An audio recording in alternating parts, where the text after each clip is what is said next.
Jim Beaver out here with the General Tire Jim Beaver Show out here at Crandon with partners on the weekend Red Bull. We got Mad Mike and Andrew Carlson on the show. Welcome, boys. What's up? Yeah, thanks for having us. No, it's been a minute. I'm trying to think when the last time I had you on here. It's probably at least 2 or 3 years. Yeah, Andrew. a couple of years probably. Yeah, it's been a few years. But, yeah, first time with Mike being on the show. How's everything? I mean, we got a lot to talk about. Man. What's your – because it's the first time you've been in Crandon, Yeah, correct? I mean, I've dreamed of this place for a long time. I've studied this probably more than anyone else. From Little New Zealand's a long way away, but on YouTube.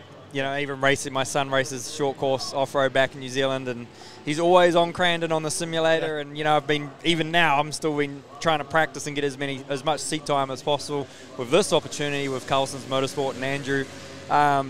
But, yeah, I still can't beat Link on the sim around here. But, man, just to be here for the first time and just embrace Crandon for what it is, you know. I'm flying here from New Zealand, a lot of flights, and people are, oh, where are you going? You know, they always, you have a Red Bull hat, and people, oh, what do you do? And I'm like, oh, I'm going to Crandon. They're like, when I'm in the States, like, Crandon? What's in Crandon? I'm like, oh, man, well, there's black bears that just run across the street, and there's, it's like the Super Bowl of off-road. And for us to be able to come out here and, yeah, have a go. So you've done some, Stadium Super Trucks at one point. You raced those, correct? Yeah. So I met Robbie Gordon, was Goodwood Festival of Speed 2015. And Robbie had his Stadium Super Trucks over UK, and I was quite intrigued. I've always been into, coming from motocross and then seeing, them and the transition of drifting. But, yeah, meeting Robbie, being partnered with his truck, looking at his truck, and then he's like, man, I got to get you to come and drive my trucks. And I was like, well, I'm in the States like just about every month this year. We're doing the Formula Drift USA Championship. And, so I had the opportunity to jump in there. I've raced at the Costa Mesa track, which was quite cool. It's like not the big open tarmac course, but there's tarmac, there was sand pits. They got a lot of steel ramps in the Dude, they double stacked the containers. So we were popping like really high. Like those trucks jump really well. They feel super unstable until you're like just used to being on 3 wheels. Then it's like I wasn't on a super high speed course, but it was a lot of fun. And I was up against a lot of guys I'd followed. Like I say, I followed Crandon and back then the Lucas Oil Off-Road Racing Championship, and then to be able to be alongside like McCachran and those boys, Sheldon Creed, and they were all like the names back then. I think I qualified second, and I had 5 practice laps in that truck, and then Robbie actually flipped me onto my side in the caution. I don't think he wanted the wild card winning, but that was a lot of fun. So that's about my experience like here in the States, but this is like just something else. Like the trucks are just so low and wide and so much more horsepower, and like I say, it's the Super Bowl when it comes to off-road. And to see and witness Andrew out there in the Pro 4. I came out here like 2 weeks ago, watched some testing with Andrew, and then to see it yesterday in full force, the sound, like how raw, the speed, the dust. And then, for Andrew to qualify second was really freaking cool. Yeah. Well, and I mean, Andrew, like, I've been here for a long time. You've been to Crandon a bunch. I mean, it's like you can prepare him, but, like, I mean, come Sunday, like, I don't know how you prepare somebody for Saturday or Sunday when, especially the Cup race, when everybody's there. It's madness. I mean, Mad Mike. Yeah. I mean, it's. No, I think it's fitting for Mike, but it's like to come here because, and we've had Faust, we've had Seth Quintero, we've had Pastrana, a lot of people that came out and run, and they're all excited to come and race. Like, no one's been nearly as excited as this dude. Just the passion. You can just tell he's like a student of it, right?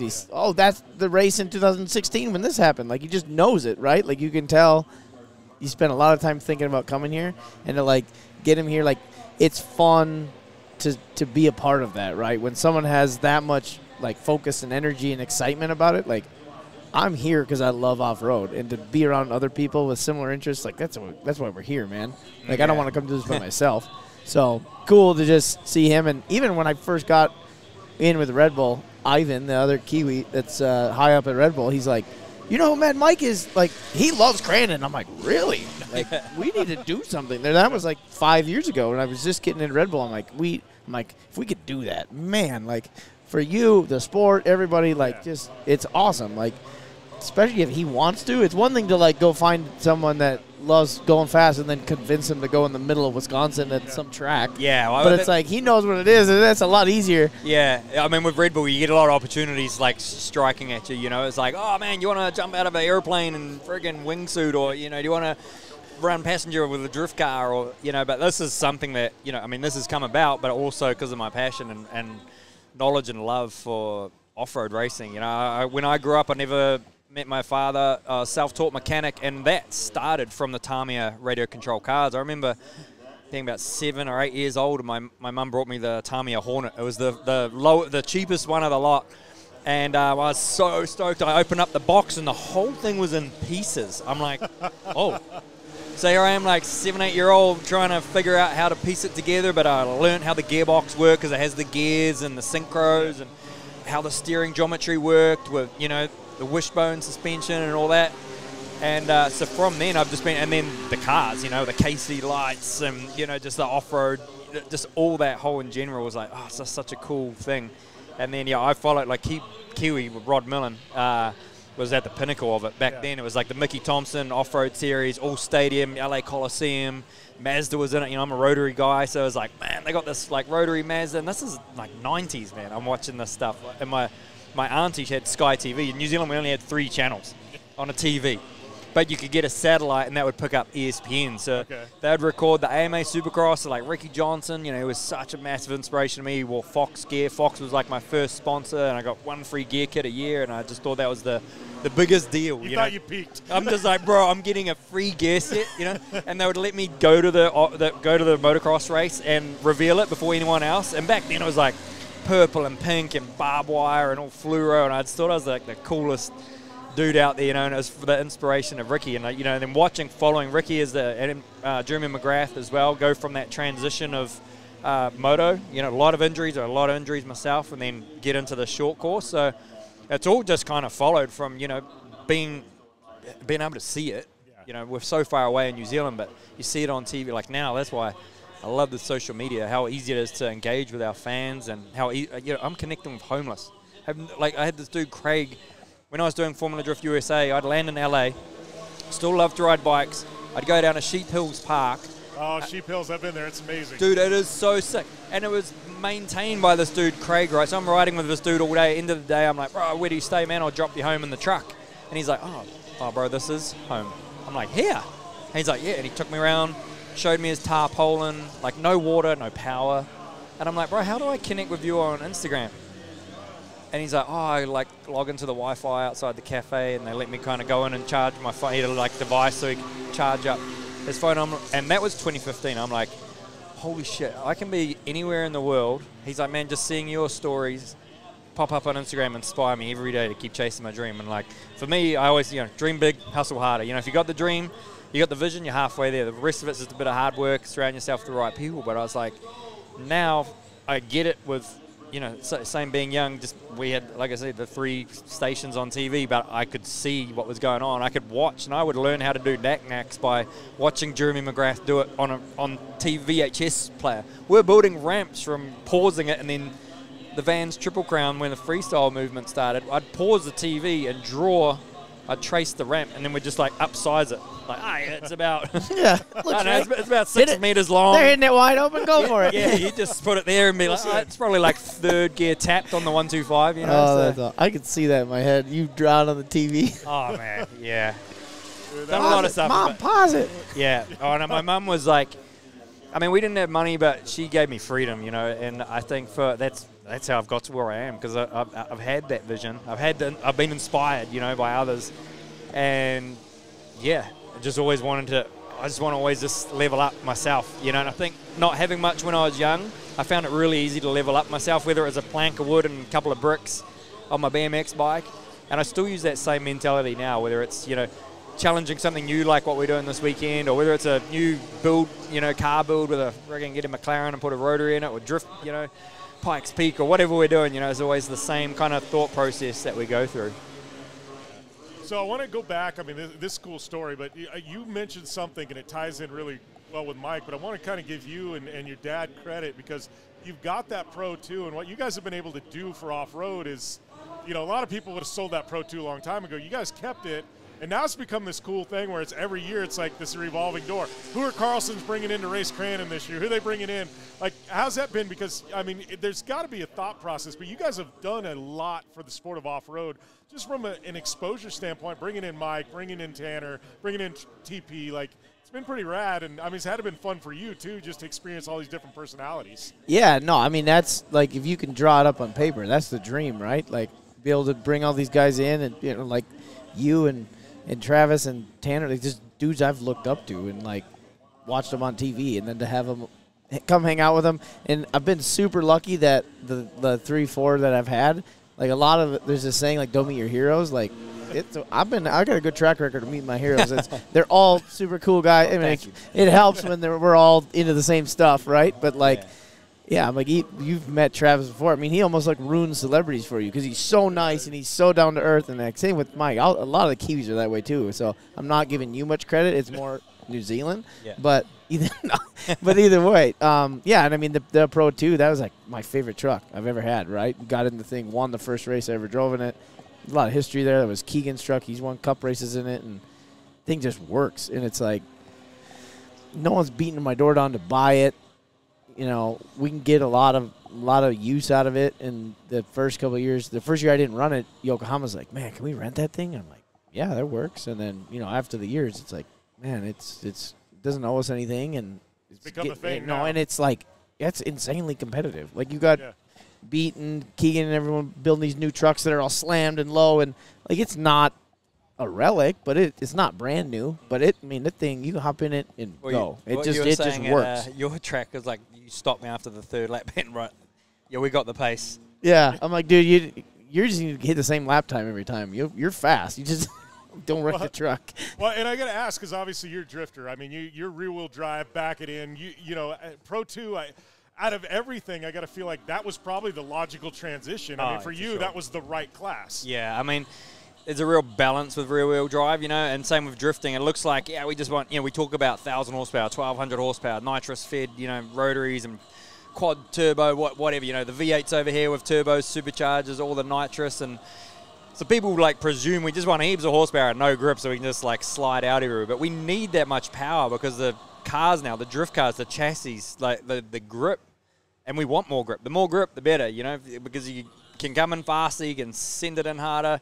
More angle, more style, you know, more smoke. It's going to look cool. The cars are like now freaking picking up wheels, and it's just crazy the technology in our sport. But at the same time, we're trying to find track. We're burning rubbers and we're hanging 90-degree big backwards entries and all that stuff. But we're trying to get through the section as fast as you can whilst executing as much angle because these are, you know, all the judging elements of the sport. So jumping into the Pro 2, I mean, I would love to jump in a Pro 4 because it's kind of like just. It seems like a Checkers or Wreckers just out there. That's your style, bro. Wild style. Like, but I think the finesse of learning the tracks, like, and where to be on the track, I think the Pro Light is, even a Pro Light, but anything that's rear-wheel drive, you're going to learn the finesse of where the car needs to be throughout the race, which is going to change a lot, you know, whether it's on the cush, whether it's inside, whether it's outside, bouncing off the cush, or, you know, all that type of stuff. So I'm like, proper rookie when it comes to all that, and I feel like, I mean, I adapted. I feel really confident in the truck itself, like turning it into an extension of my body. But for me, the biggest thing this weekend is going to be learning the track and where to be, you know, like, yeah, a lot of that I try to learn off my son because he's got it dialed back in New Zealand, and he'll come and tell me, like, yeah, this race, but he's like, when I'm racing my line, I'm never actually looking at my line. I'm always looking around, you know, for a better line at the same time he's racing. So, like, the thought process of even just going through that. But, yeah, I mean, we'll be sending it this weekend, that's for sure. I mean, we lasted 2 laps. You know, unfortunately, yesterday the practice was cancelled because we had a big downpour the night before. Practice was cancelled, obviously, to keep the track in good condition. They sent us out for it was like 4 or 5 lap qualifying session. I got the second lap in, and you know, I remember Andrew said, just don't break it on the first lap, man. You need to get a time to qualify, and I blew the gearbox on the second lap. So I got a time. Yeah. Got a time. Wasn't any world record, but I'm not here to set any world records. Like I said, I've seen Travis come, Tanner, you know, these are guys that I drive with, I compete with. Yeah. And these guys are world-class drivers. They're world champions in their own right. You know, Tannen Faust, he's won multiple times Formula Drift. Travis, look at his Seth's used to off-road, you know. And those guys, they're not podium. You know, it's like, and I'd be stupid to think that I could just rock up here with not much, you know, experience at all and jump in. But like I said, I feel really comfortable in the truck. You know, some tips from Andrew, and just it's a little bit more seat time. Tomorrow we've got a race before the big one, and hopefully, like, just being amongst it, you know, I think maybe starting off the back could be good just to really spot what other tracks are doing. And, yeah, just take it from there. Try and absorb as much as I can. And, yeah, man, I want to come back. If I could run a whole championship here, I'd be flying from New Zealand here every single round, man. Well, I feel like just the way you're approaching this, I feel like this isn't like the last time off-road's going to see you. He doesn't want to just check the box and he's done. Yeah. I feel like this is the first. He wants to leave that number plate on the truck for sure. Sure. There are a lot of things that I've, like, done and had that experience that I'm very thankful for. But this is one that, I mean, the knowledge and just the passion to have done it. And then I don't want to have just done it. Like, I want to do it, you know, and I want to inspire the kids that are up in the grandstands that, man, if I can do it, so can you, you know, like. It's just, it starts as a dream, and then it's just a bit of hard work, and just surround yourself with the right people, and keep chasing. It might start from just cleaning someone's truck, you know, and you never know. And that's why I say to people, like, how do I get into your race team that want to be in our drift program? Like, just go to track days and just start hanging out and just being involved. Yeah. Embrace yourself with the surroundings of what you have, whatever country you're in. You know, I remember being in South Africa, and the spinners were just incredible talent. But they would just go out, they'd make their own little, like, concrete arena with concrete blocks, and they'd just send it. They're hopping out of the cars. They had buddies that would stand on the roof. They'd climb out of the cars with bricks on the throttle doing donuts, and that's just what they had. That was their accessibility for doing their style of drifting and burnouts. And, you know, Red Bull have now captured that and, like, turned it into a local thing. So a lot of those guys are now able to, you know, we've got Sam, who's like an actual Red Bull athlete now, being paid to do what he loves, which was just his hobby on Friday nights to go out and do skids. Yeah. So, I mean, I'm looking at this weekend. Obviously, we got Mad Micro on the Pro 2. Your program, dude, especially Sunday, you got what? Pro 4, side-by-sides. You're in the Rally X car. Like, yeah, I mean, you're going to be on the track. You got your boy. Yeah, my son's racing. Most importantly, you got that's the the biggest stressor, keeping him going. But, yeah, no, it's already a crazy weekend. You know, it's just – the big one for me is just, like, getting here. It's so much work to get all the cars ready. Like, that Tuesday before Crandon is, like, the most stressful day of the year for me. And I always tell the guys, like, hey, let's just get everything in the trailer, make sure we got all the parts, everything's running. That's the hard part. Now just go and enjoy the weekend. And honestly, that's the biggest thing is just, like, trying to be present, try to just take this all in. You know, I feel like I've already been 11 years at Crandon. It doesn't feel like it's been that long since I was renting a truck and in your shoes, never driven before.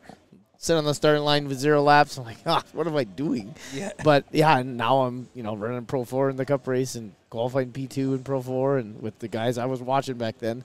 But, yeah, just part of the deal. And I think I don't want to be, like, 10 years from now being like, man, where did all those go? So just trying to keep it all in. And, you know, I feel like the 50th was last year. But, you know, it's not. It's like 6 years ago. So it goes quick. And, yeah, I think you get in that mentality in racing where it's like, you know, we all want to win. In each class, there's only one dude that leaves the track happy in each class, and it's a tough premise to wrap your head around. Like, there's a lot more disappointed folks leaving here.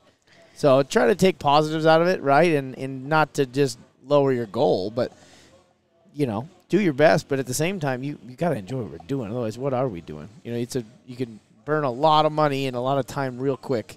Yeah. So just make sure your program's down. Like he said, surround yourself with the right people. Like, everyone on our team's like family to me, right? So it's like I got to spend all this time with these people. Like, they're all people I love and like working with, and just, you know, be picky about what you do and what you do with your time. And then you start having kids, it's even crazier. Just stuff happens, and yeah, it's fun. It's awesome. It's such a big event, right? It's so cool to be able to have all the history, right? It's like I'm such a small blip on that map of the people that have ever come and race here, and yeah, it's just cool to be at a big spot like this and be like, man, imagine this 50 years ago, a couple guys sitting here in some old pickups being like, yeah, we should go race in that field. Yeah.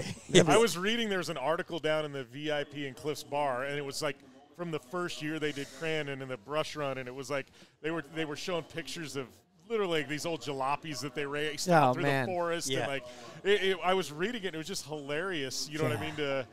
To look what they were doing. God, I wish they Is had that what and then there's the Beetles that are still running? Or the Yeah. old Volkswagen Well, bugs? some of them were, yeah. The Beetle was one of the Well, they got the first ones. class. Like, Yeah, Yeah. but they were Bunch taking just cutting the bodies off and putting cages on them. Just looked like these Yeah. buggies we Yeah. just watched. Yeah. Not that much different. You know, Yeah. torsion, front suspension, and I think it's whatever would last because I don't think there was anything that was better. It's just like Man, which if one a Pro Tour only lasts 2 laps which with one me, I doesn't break. I wouldn't even make it past But turn one if I was I driving. don't think they're going fast, and they probably don't land wide open either. Yeah. Wow. Yeah, does the car break or the driver first? Yeah, you that's know? other things. Like they're probably an inch shorter when they get out. Yeah. But can you imagine if you just had an iPhone back in the day, then we could watch that? Man, Yeah. it just had to have been the coolest thing ever. You Like, see I'm- that event in Oregon with the Model Ts and they do like the whole Le Mans thing? And they No. there's like a It sounds deal like in my Oregon. style. No, they just had to do a thing like it was a week or two ago. It's the longest running race in America. No way. It's like 120 some years. They race Model Ts on this dirt track, but they do like a full Le Mans start, and You it's gotta like run to it and start them. Yeah, you gotta like but- crank them. But somehow there's pigs involved, and like Pigs? So Why you not? have to run and grab a pig, and then go and like you Should've got have a to bear. Bear. Yeah, so you go grab a pig, and then you actually have to run to the Model T, and get in and race, but you can't get in the car until you catch a pig. You had me until the pig part. I Wow. felt like I had a chance at winning this event until you talked about the pigs. Dude, it's the wildest thing. Like, I'm gonna have to look that up. yeah, it's in Oregon. It just happened like 2 weeks ago. That sounds like something the Kiwis would do. Yeah. I just did Oregon. I've had bad experience in Oregon. Yeah. You can't pump your own gas in Oregon. I got in Really? trouble for that. Dude, I got in walked out, trouble. This guy came out yelling at me. I'm like, what am I getting yelled at? He goes, "You get away!" And I'm like, what did I do? Dude, I was doing the same. So, like, I fucking hung up the pump, and then I kind of went in, and he filled up my diesel Dodge with a Cummins compound turbo psycho truck, filled it up with, like, 91 or whatever. Oh. Yeah. And I was on my way up to Seattle for Formula Drift Seattle round, and here we were stuck for, like, a day trying to dump all the fuel out of my truck that was airbagged out, so I couldn't start it to pump up the compressors. Like, oh, my gosh. It was a bit of a nightmare, but that was my experience in Oregon. Yeah. It's an interesting state. We'll just leave it at that. Oh man. So yeah, I actually want to talk about this. We got a lot to talk about. But Dude, I'm we're looking at at these. I'm wondering. So this is an honest question for those of you watching it on YouTube. So Red Bull's giving away 1,000 of these T-shirts with Mad Mike and Andrew on it. They're hanging out the side of the truck. My question to you guys is that left-hand drive or right-hand drive truck? That's I don't both. know. I think it's like Imagine that. I don't know. They've done Ryan Turk and Chris Forsberg. They did it with a drift car. So they did pedal controls On one side. on one side and steering on the other, and it's the most. I hilarious. definitely. I haven't driven it. I don't know if I'd want you to drive the pedals. Oh, come on, man. Just because I've heard you, man. You don't lift. Like you might as well not. If you're on the pedal side, you might as well just have a broomstick under the pedal, or like, you know what I mean? It's like switch. I don't even need you in there. Just I can turn it have on. He's this. going to be white-knuckling the steering. Like I can have the same experience without you in there. Just something stuck on the pedal. Oh man, But it would be, dude, you look so cute. yeah, a little pudgy. But whatever, it's fine. AI did. Andrew's going to have a word with the artist. AI. No, I think it's AI. That's all AI. That is crazy. That's fine. Yeah, well, yeah, there you go, guys. I mean, You Mike, got- Mike's we- looking very pirate here. Yo, he looks straight Yeah, pirate. He looks- Yeah. Far, I actually look mad. No, you You do. do. No, that's why I think it's AI. It's like, Yeah. draw me Mad Mike. It's like, oh, okay. Guy named Mike, he's mad. Oh, it's fine. Now, you look very angry in that one. Oh, Mike. he's pissed. I think he's mad because I reckon he's mad because I'm running the you pedals. can't do these in kid sizes because kids ain't gonna want that scary dude on the Yeah, they- on their Give me- T-shirt. Mad Mike you want to giving wear the kids- shirt? for Halloween? I don't want to wear that. Halloween. Yeah. Mad Mike giving kids nightmares. Yeah. I thought they weren't gonna have sleeves on them. I thought that was the deal at Crandon. They were gonna sleeveless they were gonna be Sundays. Oh, I'm sleeveless. gonna cut my sleeves straight Yeah. off. No, I thought- Oh, you've heard of Sleeveless Sunday, right? No, but is that a thing? You'll be fine because you don't have them. But if you come to the party after the race with sleeves, they 90% of the time get removed. So I met a dude when we had our merch booth doing the Formula Drift USA round, and I just cut all the sleeves off our official merch, and I was wearing them, and people come in and buy the T-shirts. They're like, "No, we want the one Mike's wearing," and they're like, "Oh, the Mike just cuts the sleeves off himself." So I'd come in from like a qualifying round, there'd be a stack of like 10 shirts or 20 shirts. They're like, "Oh, these are all ones you got to cut the sleeves off." No. Like, I'd cut all the sleeves off. You charge Dude, him more? Nah, this dude. I could have. I could make $1. Shit, I didn't even think about that. That's a Mad Mike official shirt. And then you could sell the sleeves as headbands. Yeah. So, yeah. Oh, my God. you should do that this weekend. The weekend hasn't officially really started. Yeah, we got time. It's only Friday. But no, anyway, this dude came up. He's like, man, you don't know the technique? And he would just do this like. Yeah. No, that's dude, us. and he would just snap the. So you met RJ. Yeah. He's like the head leader of this. I think I'm not going to brag, but I think I have a better technique than RJ. But RJ's brother, do not let him rip off your sleeves. Because he doesn't hold the top shirt. He just pulls here. He pulled my sleeve one time, and it pulled the collar into the neck. And I was bleeding. He, like, pulled the collar of my shirt into the neck. I had, like, rug burn around my neck. So don't let Ronnie pull your shirt off. I will say But you can do it? Oh, yeah. Okay, we're going to do it with this. Yeah, it's all about the Sunday technique. night, don't bring a nice shirt because... Yeah, I do that. I go, like, race is done. I'll go in the RV and be like, hey, I'm going to the pavilion with the guys. Tell my wife. She's like, what shirt are you wearing? I'm like, oh, this one's pretty nice. It looks good, right? I'm colorblind, so I always got to, like, check with her. I'm like, these colors match? She's like, you're not wearing that one. I'm like, why? She's like, that's the only one you have of that. I'm like, what? You're like, you're not. I know you. You're not going to come back with sleeves. I'm like, come on. And then I always get, I'm like, then I'll change shirt. I'm like, good call, because you were right. I didn't come back with sleeves. There was one year, so I will tell the interesting one. So Keegan Kincaid. If I ever actually get in a fight, I want Keegan on my side. He's your guy. Well, one, I've seen him hit the Dragon Punch machine that used to be group therapy. But Keegan, so somebody showed up and they had one of those like $100 golf shirts. It's that weird stretchy, indestructible stuff. Yeah. So somebody comes up and everybody's like, oh, you got to rip your sleeves off. The guy's like, oh, everybody's trying to rip. They can't do it. So Keegan's like, let me try. And he's sitting there and he can't do it. And then Keegan gets mad. And you see like Country Boy just literally switch flipped. Keegan just goes, raw! It just rips the sleeve off. Everyone's like, what in the world just happened? It was like full Country Boy. Usually it doesn't rip his sleeve. The shirt will just come in half. Everybody's like, oh, crap. Like, I was like, right there, if I get in a fight, that's my man right there. I want Keegan on my side. Well, I'm glad I didn't meet Keegan last year. That was my trick last year. I'm like, the joke's always, like, my wife is always like, you're going to wreck your shirt. So I'm always like, no, it'll be fine. So I made this shirt. I work at a boat factory, and they have, like, the canvas that they build the tops out of. Well, I, like, took my shirt to work, one of my race shirts, and I, like, took these strips of canvas, and I, like, sewed them into this. I, like, reinforced the sleeves. So I made this, like, it was, like, belting around the – and I'm, like, after the race, I, like, walk up to RJ's pit, and I'm like, how's it going? And he's like, what's up? I'm like, check out my shirt. It's indestructible. And they're like, he's like trying to pull him, couldn't come off. I was like, this is a joke. It's not like I was trying to fool him, but it's just like the joke of like, I told my wife, I'm coming back with sleeves this year. Yeah. They aren't getting them this time. No, well, I feel like he's going to be the ringleader now at Sleeveless Sunday. Well, him and RJ are just going to be I was talking to Courtney about it. I'm like, Mike's going to fit right in. The people are going to think he's the first one that got him removed because he won't have him on. Yeah. Well, half my tops in my suitcase right now. I all just. That's what I was gonna say. You're just gonna be like you're the face of Sleeveless Sunday. Look at that guy. He already started. It's Friday. Yeah. He's dialed.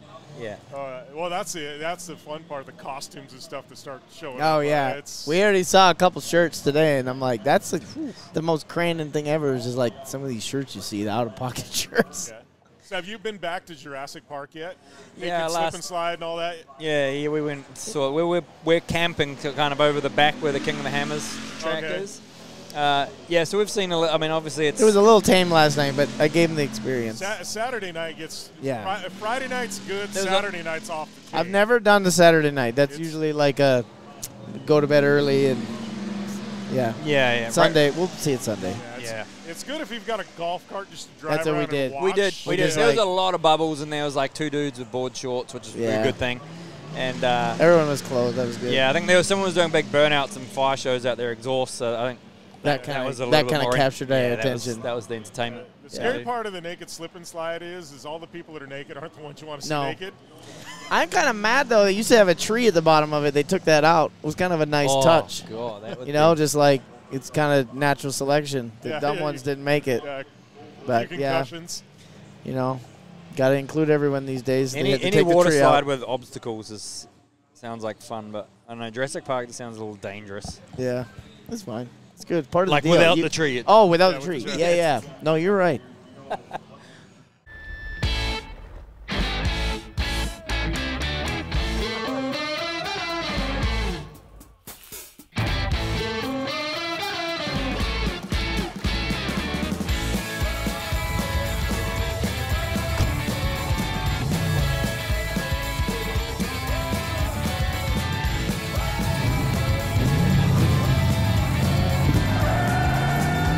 For whatever you do, General Tire delivers.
So I want to talk real quick about some of your drift cars. So you got to give us the background on the names. How do you choose out a name for one of these drift cars? Well, so you know, New Zealand, we're known for your license plate, like having personalized license plates. When we were young, you'd always try to get like a plate, and that was like your personality or character, and you'd build that for your car. One that I was known for when I was young, and in New Zealand we can only have 6 characters. You have to be quite, think You're of limited. something. Yeah, you're creative. limited. Yeah. So mine was thirsty. So it was like thirsty, but just with an F. It's like slang. A lot of Kiwis just like thirsty. They just like float the thirst. Dude, You I know? get thirsty all the time. And so I'm like, well, it's thirsty because it's a rotary. It drinks a lot of gas. And then so these plates, you kind of like, you get known for your plate. And they're just kind of like, you'll swap cars at the weekend. You'll roll town, cruise around. Dude's like, oh, dude, that's sick. You want to sell it? Be like, oh, swap my body, your body. I keep my wheels, my motor, my plate. You know, and then Saturday we would swap the motors over, swap the plate over, swap wheel. And then Saturday night we'd go and roll town and old rotaries. And so this is where the name process kind of came from. And then that thirsty plate went onto my RX-7 when I first built the drift car, which is now dubbed Mad Bull. So Mad Bull came from when 2008, pretty much the dream, partnering with the freaking coolest brand on the planet, Red Bull. You know, for me that was the biggest thing. Still is like the coolest thing that's happened in my career. Like it was such a, you know, when you're young, you just want the blue and silver helmet, and that's turned into then being able to unite. Like, I'm going to change the plate. And so it was pretty simple, Mad Bull. So it was like Mad Mike and Red Bull collab. Obviously, we had one L on the Bull, and then that's where it started. Then we had Bad Bull, Rad Bull, Rumble. You know, then the Japan one, we won the Japan Championship. We called that car Humble because the car is the most opposite thing from being humble. But the Japanese people in Kawato, my team in Japan, they're the most humble people I know. So sometimes let's get our little stadium truck back home. That was Rumble, and we got Trouble. There's Little Bull. There's Pit Bull was the one we had. So it's always about being a bit creative. And like now we've tried to keep the Bull like name and the partnership. Obviously, being so proud to be a Red Bull athlete, and now 17 years with these guys, and just it's always part of the character and the personality of the car. That had to have been like for both of you when you get that first call, like knowing, hey, I'm going to be a Red Bull athlete. Like you said, that's the dream for anybody. I mean, how was that first call for you guys? Man, I didn't even think, or I didn't even care about like the financial support, the performance support, or the media support, all the stuff that actually comes with it. I didn't even think about that. All I wanted was a blue and silver helmet. So when I rocked up on, I was doing freestyle motocross at the time, and I just wanted that helmet. So when I rocked up on my old dirt bike, you know, this was like 2001. I was doing a Vodafone X Air. We had Bubba, we had like Tony Hawk. We had like all these guys come from the States, Dave Mirra, and it was like the New Zealand X Air. It was like New Zealand's version of X Games, and I'm like, I just got to do something crazy. Hopefully these Crusty Demons guys like see me and like, man, we got to take this Mad Mike guy back to the States, and that didn't happen. But you know, the inspiration of Tommy Clowers, Mike Metziger, and you know those guys that were like Red Bull branded, and like I say, it was just wanting a helmet, just to be like, watch this guy because he's going to be freaking good, because that's the way I looked at it. And, yeah, to get that, and now obviously 17 years deep with the coolest brand in the world, and being able to tick off and give wings to many of my dreams.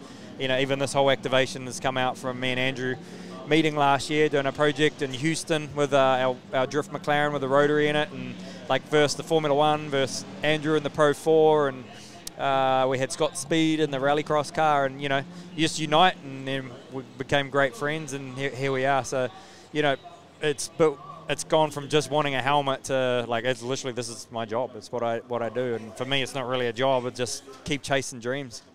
Yeah. How about you, Andrew? I mean, yeah, I always grew up racing snowcross and motocross, and the best guys always had Red Bull helmets. It was just the thing. And just from a young age, my grandpa was a commercial artist, graphic design, and I got that bug from him. I've always done all our wraps, all our graphics, all our logos, everything. It's just been something I've always done, and there's just something about like the simplicity of that helmet and the design, and like they never change it. It's always the same, and like it's cool. And then I just always remember being like designing trucks and helmets and snowmobiles, and like I'd always just like throw the logo in. Like before I was sponsored, I'd be like, man, these would be so much easier to design if I could just put a big bull on the side. Like, that looks so cool, I don't have to do anything.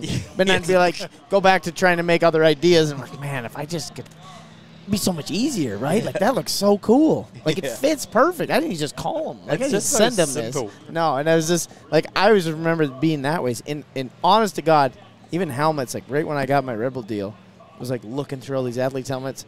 And then they're like, what do you want? And then, like, half of mine were screenshots of your helmets. Well, like I was the same. Mine like was the metal, the one that looks like the airplane with all the rivets and stuff. Yeah. I'm like, can I do this? They're like, your first helmet should just be blue and silver. I'm like, come on. Matt Mike did it. Come on.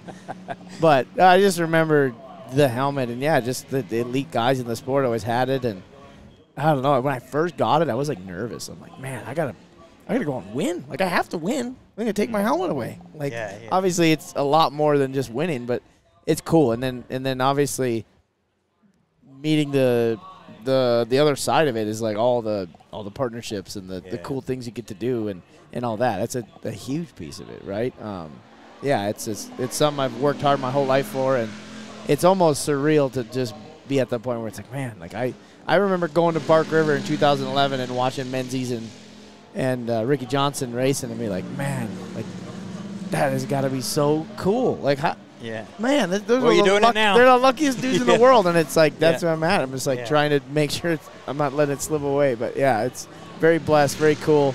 Just proud of it, and it's cool to be able to just come out and put on a show and have kids out here cheering us on, and the whole motivation side for all that. It's like, just don't quit believing in it and always fight for it. Having that goal is super important, right? You're always going to push harder when you're striving for something, and it's awesome.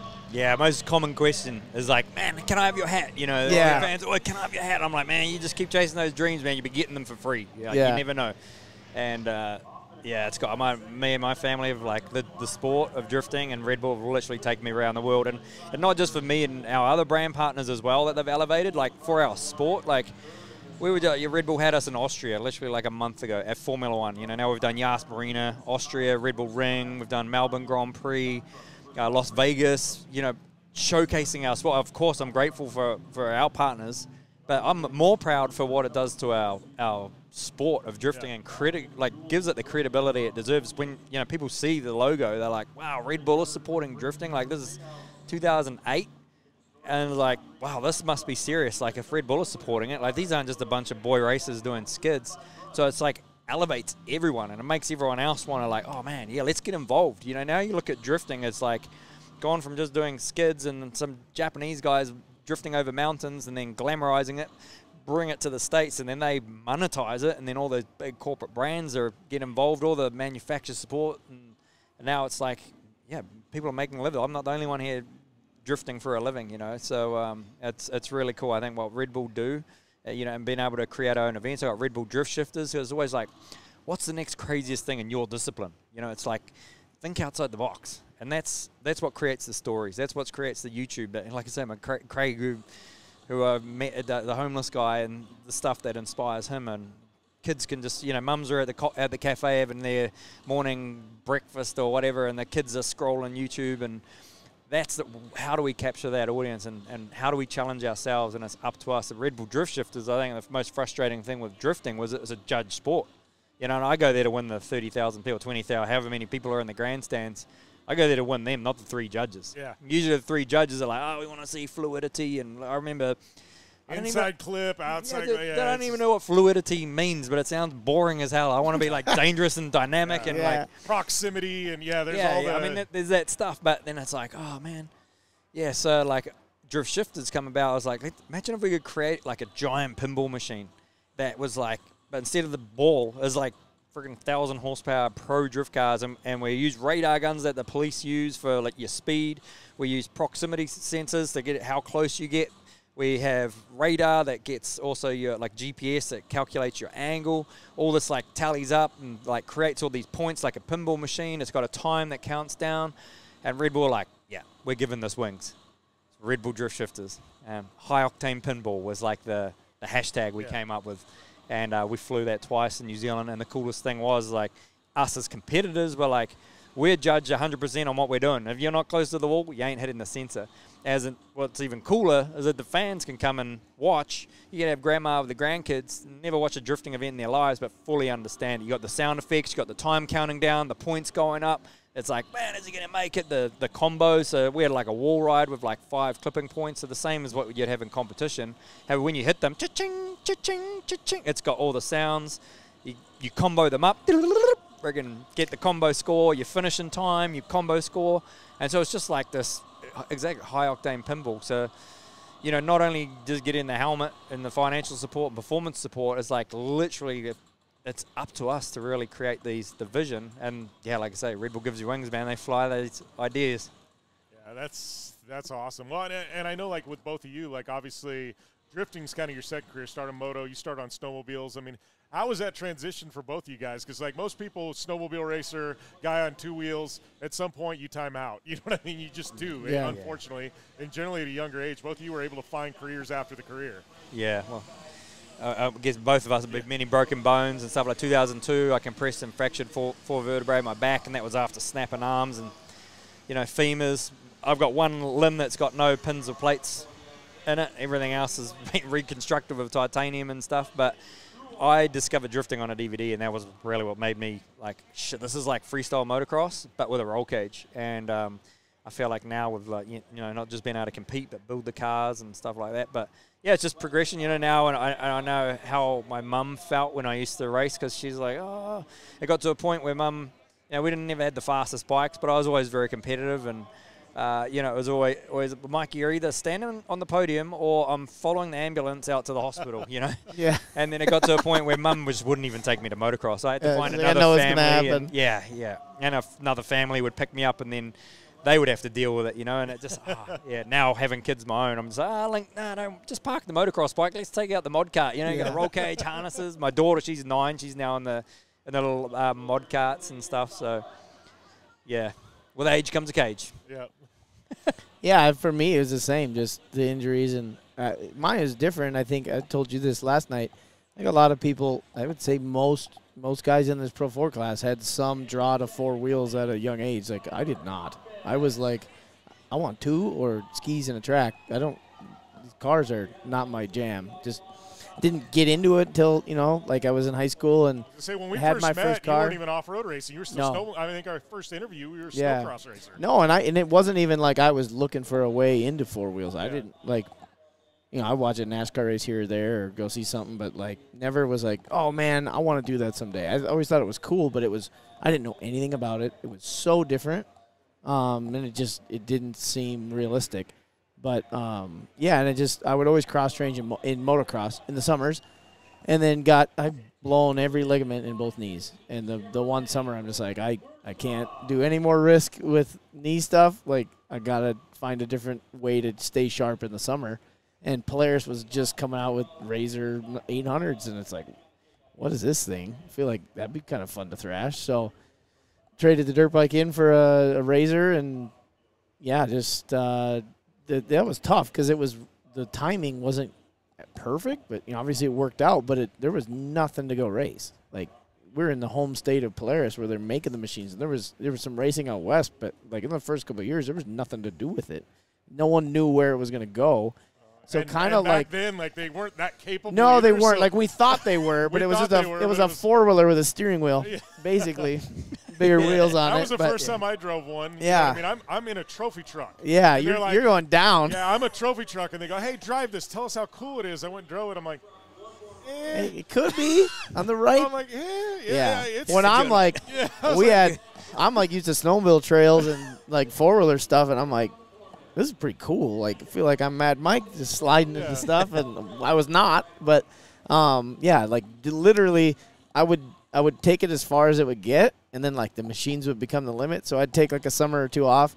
Well, then the 900 would come out, and I'd be like, well, that one looks more capable. So then I'd try that for a couple summers and kind of get to the point where it's like, okay, there was not any more racing I could do. Just kind of hit a wall, and then at a certain point, like, when the XP 1000 came out, then that was when it got my attention, and then I was thankful, right place, right time, and Polaris signed me as an ambassador, and I hear all of a sudden I've got a unit dropped in my lap, and I'm like, all right, this thing's capable. This is fun now. Yeah. It took it for me till the 1000. That's when I got bit by the UTV bug, and I'm like, all right, I'm in. Yeah. So when did you start modifying? Because obviously you're building all the frame. Like day one. Right away. Okay. I'm like, man, what different tires can I put on this, make it slide or jump or whatever?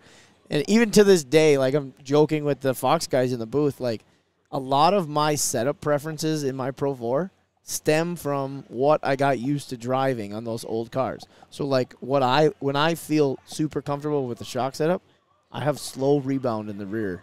And all those first Razors, you had to because they would burn and they'd almost endo. Oh, yeah, you'd be on the nose, driving on the nose. The first thing I would do is I'd take the shocks off. Feeling. I would take the shocks off. None of them had rebound on the rear shaft. So I'd bring them to Fox, and I'm like, I know you make these because I have them on my snowmobile, but can you put rebound on these? And they'd be like, I don't know. I think so.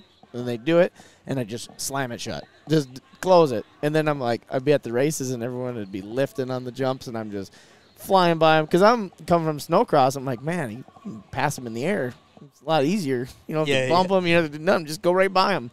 So, and then, we were hosting races at ERX. So I was literally like, people were coming over, just racing at our track. And that was like my experience. And then a couple the Polaris guys that ended up being all the engineers that were designing these things.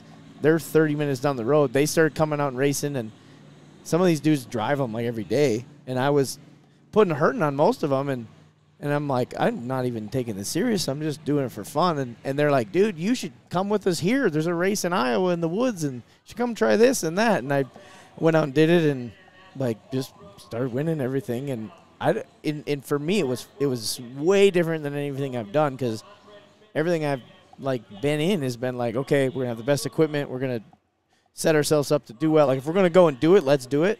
And the Razor thing was like, my dad wasn't involved with it. I was a kid at the time, and I'm like, it was kind of like what you were talking. It's like your mom, not that my dad and parents weren't supportive of it or whatever. It's just like I was a professional snowmobile racer, and this was like my side gig. Like it was like a hobby. I was doing it for fun, and I'm like, it's cool. Like I don't see a path to like this paying for me to go racing, but I really like it, so I'm gonna just keep doing it. And I think it was similar to you, just like right place, right time. Terracross came out. I started doing those.